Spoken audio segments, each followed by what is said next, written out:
மாண்புமிகு அம்மா அவர்களை வணங்கி நடைபெற்றுக் கொண்டிருக்கின்ற இந்த கழக செயற்குழு பொதுக்குழுக்கு தலைமையேற்று தற்காலிக தலைமையேற்று நடத்தி கொண்டிருக்கின்ற கழகத்துடைய துணை பொதுச் செயலாளர் அண்ணன் திரு KP முனுசாமி அவர்களே மற்றும் இந்த வரலாற்று சிறப்புமிக்க இந்த செயற்குழு பொதுக்குழுவில் கலந்து கொண்டு சிறப்புரையாற்ற இருக்கின்ற இன்றும் எங்களுடைய முதல்வர் திரு எடப்பாடியார் அவர்களுக்கும் மற்றும் இந்த பொதுக்குழுவில் கலந்து கொண்டிருக்கின்ற துணை பொதுச் செயலாளர் திரு நத்தம் விஸ்வநாதன் அவர்களுக்கும் கழகத்தினுடைய பொருளாளர் திரு திண்டுக்கல் சீனிவாசன் அவர்களுக்கும் தலைமை கழக செயலாளர் திரு SP வேலுமணி அவர்களுக்கும் மற்றும் வருகை தந்திருக்கின்ற அனைத்து தலைமை கழக நிர்வாகிகளுக்கும் கழகத்துடைய செயற்குழு பொதுக்குழு உறுப்பினர்களுக்கும் என்னுடைய வணக்கத்தை தெரிவித்துக் கொள்கின்றேன்.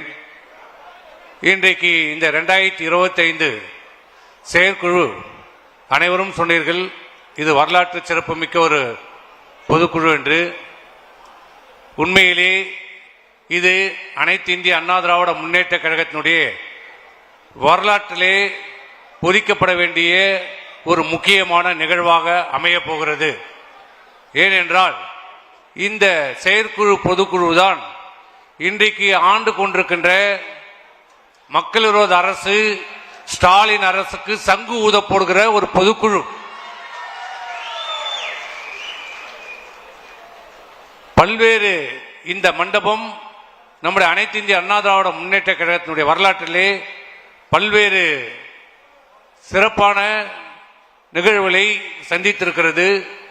குறிப்பாக அம்மாவின் மறைவிற்கு பிறகு இந்த 5 ஆண்டு காலத்தில் இந்த அனைத்து இந்திய அண்ணா திராவிட முன்னேற்ற கழகம் இருக்குமா இருக்காதா, 2ஆக போய்விட்டது, 3ஆக போய்விட்டது, 4ஆக போய்விட்டது, அவர் போய்விட்டார், இவர் போய்விட்டார், அதனால் இந்த இயக்கம் காணாமல் போய்விடும், வெற்றி பெறாது, வெற்றி பெறுவதற்கு வாய்ப்பே இல்லை என்று தினந்தோறும் இந்த ஆளும் திராவிட முன்னேற்ற கழக அரசு ஸ்டாலினுடைய அரசு பல்வேறு பொய்யான கட்டுக்கதைகளை இன்றைக்கு பரப்பி கொண்டு வந்திருக்கிறது.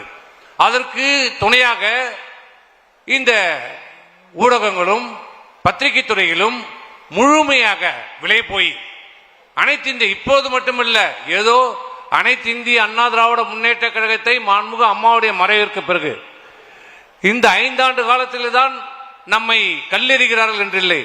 எப்போது அனைத்து இந்திய அண்ணா திராவிட முன்னேற்ற கழகத்தை புரட்சித் தலைவர் MGR அவர்கள் தொடங்கினார்களோ அன்றையிலிருந்தே இந்த அனைத்து இந்திய அண்ணா திராவிட முன்னேற்ற கழகத்தை இந்த இயக்கம் வெற்றி பெறுமா, நடிகர் ஆளாள முடியுமா என்று கேட்டவர்கள் தொடர்ந்து அம்மாவை பார்த்து இந்த அம்மா ஆட்சி செய்ய முடியுமா என்று சொன்னவர்கள்.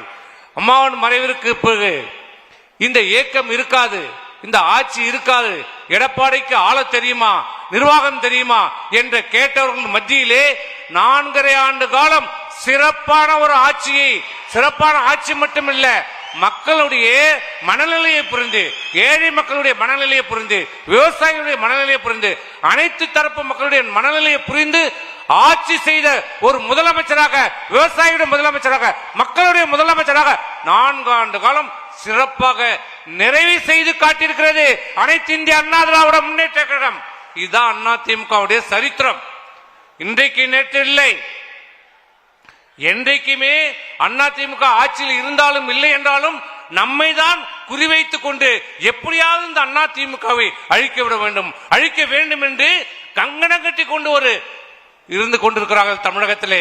இதிலே எதிரி திமுக மட்டுமில்ல, துரோகிகள் மட்டுமில்ல, நம்மோடு உறவாடி கொண்டிருக்கிறவர்களும் இதிலே இருக்கிறார்கள். அதில் தான் நம் ரொம்ப எதிரி நமக்கு யார் என்று தெரியும். திமுக, கருணாநிதி, ஸ்டாலின் நம்முடைய எதிரி, நம்முடைய துரோகி யார் என்று தெரியும். ஆனால் நம்மோடே உறவாடி நம்மை கெடுப்பவர்களிடம் தான் நாம் ஜாக்கிரதையாக இருக்க வேண்டும்.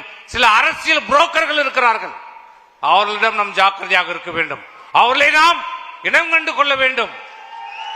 அப்படி இனங்கொண்ட காரணத்தால் தான் பல்வேறு சூழ்ச்சிகள், பல்வேறு சதி திட்டங்களை தீட்டினாலும் அதிகார பலம், ஆட்சி பலம், பணபலம் இத்தனையும் மீறி, இத்தனையும் முறியடித்து இந்த ஆட்சியை இந்த கட்சியை இன்றைக்கு நிலைநிறுத்தி அனைத்து இந்திய அண்ணா திராவிட முன்னேற்ற எவனாலும் எந்த கொம்பனாலும் ஆட்டவோ அசைக்கவோ முடியாது என்ற நிலைக்கு இன்னைக்கு நம்முடைய எடப்பாடியார் இன்னைக்கு கொண்டு வந்திருக்கிறார். இதே நிலைமை இதே அண்ணா திமுகவுக்கு ஏற்பட்ட ஒரு நிலைமை திராவிட முன்னேற்றத்துக்கு ஸ்டாலினுக்கு வந்திருந்தால், அந்த துண்டு சீட்டு ஸ்டாலினுக்கு வந்திருந்தால் நிலைமை என்ன? ஆனால் இப்படிப்பட்ட இயக்கத்தை இன்றைக்கு சில பத்திரிகைகளிலும் ஊடகங்களிலும் கணிப்பு என்ற பெயரிலே, கருத்து கணிப்பு என்ற பெயரிலே இன்றைக்கு செய்தி வெளியிட்டுக் கொண்டிருக்கிறது. இன்னும் தேர்தலுக்கு 100 நாள் இருக்கிறது. இந்த திமுக ஆட்சிக்கு முடிவுரை கவுண்ட் டவுன் ஸ்டார்ட் 100 நாள் தான் இருக்கிறது. ஆனால் அதற்கு முன்பாக இந்த பத்திரிகையின் மூலமாக ஊடகங்கள் மூலமாக கருத்து கணிப்பு என்ற பெயரிலே நம்முடைய மன உறுதியை குலைப்பதற்கு, அண்ணா திமுக தொண்டர்களுடைய மன உறுதியை குலைப்பதற்கு மிகப்பெரிய சதி திட்டம் பின்னப்பட்டிருக்கிறது, செய்யப்பட்டுக் கொண்டிருக்கிறது. நம்ம எல்லாம் பார்க்கிறோம். இந்தியா முழுவதும் பல்வேறு தேர்தலிலே தேர்தல் கணிப்பை பார்க்கிறோம். எந்த தேர்தல் கணிப்பாவது 1-2 தவிர இதுவரை வந்த தேர்தல் கணிப்பு ஏதாவது உண்மையாக நடந்திருக்கிறதா? எண்ணிக்கையாவது அனைத்து இந்திய அண்ணா திராவிட முன்னேற்ற கழகம் வெற்றி பெறும் எந்த ஒரு தேர்தலில் கருத்து கணிப்பு சொல்லப்பட்டிருக்கிறதா? 2011 இல்ல, 2011 ஜெயிக்க வாய்ப்பே இல்ல, 2021 அண்ணா திமுக காணாமல் போயிடும். ஆனால் நமக்கும் திமுகவுக்கு எவ்வளவு வித்தியாசம்? வெறும் 3 லட்சம் வாக்குகள். அது நம்முடைய துரோகிகள் சில செய்த தவறு, நாம் செய்த சில தவறுகளால் இன்றைக்கு திமுக ஆட்சியில் இருக்கிறது. மக்கள் வாக்களித்து திமுக வெற்றி பெறவில்லை. நம்முடைய தவறுகள், சில துரோகியின் காரணத்தால் இன்னைக்கு ஸ்டாலின் ஆட்சி பொறுப்பேற்றோம். நாங்க போட்ட பிச்சை இன்னைக்கு ஸ்டாலின் இன்னைக்கு முதலமைச்சராக இருக்கிறார். ஆகவே தயவு செய்து இந்த ஊடகங்களிலும் பத்திரிகைகளிலும் வருகிற கருத்து கணிப்பு என்ற பெயரிலே தினந்தோறும் மாலையானால் 4 பேர் ஊர்ல 4 பேர் சொல்லுவான், 4 விதமா பேசுவான். அவன் பக்கத்து வீட்டுக்காரனை கேட்டாலே அவனை யாருன்னு தெரியாது. கவுன்சிலர் ஓட்டுல நின்னா வாங்க மாட்டான், அவன் பேசுவான்.